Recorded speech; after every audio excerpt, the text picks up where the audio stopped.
बापरे साक्षीला आज कोणी कोण दिवस उजरलाकडे माझ्या घरी यायला सोयरी जण तसं तू काय पण झालीस. अगं हे फोनच सुधरू दे ना, चला याला काही काम नाही काही नाही, सारखं फोन लावत राहते.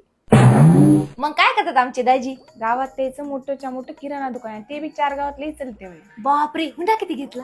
नाही फुकटच केलं ग. मग कस काय ग. तेच 10वी नापास आहे आणि त्याला कोण हुंडा द्याले ग. एवढी बिझी होतीस तर कस काय आलतीस मग. तांदूळ दे की मला. कस काय रात्री खीर करायची काय. नाही ग, तेच राईस वॉटर करून चेहऱ्याला लावा म्हणले. बघ की चेहऱ्यावर पिंपल आले, डल पण झाले, ते पण लग्नाच्या अगोदर होऊन बसले हे सगळं. अगं तुला हे सगळी झंझट करायची काहीच गरज नाही, कारण तू यूज कर री नॅचरलचा फेस टोनर. अगं याच्यानं काय होते. अगं हे टोनर तुझ्या स्किनला ब्राईट पण करेल आणि तुझे रिंकल्स पण जातील, कारण याच्यामध्ये आहे राईस वॉटर. यामध्ये आहे रोमन कॅमामिल, ज्यामुळे तुझे ऍक्ने, रेडनेस, इरिटेशन कमी करेल. या टोनरमुळे तुझ्या चेहऱ्याला खूप छान हायड्रेशन मिळते. वाव, मग मी पण घेते की ग. हे कुठून ऑर्डर करायचं. हे टोनर तू अमेझॉनवरून ऑर्डर करू शकतोस. आला ग माया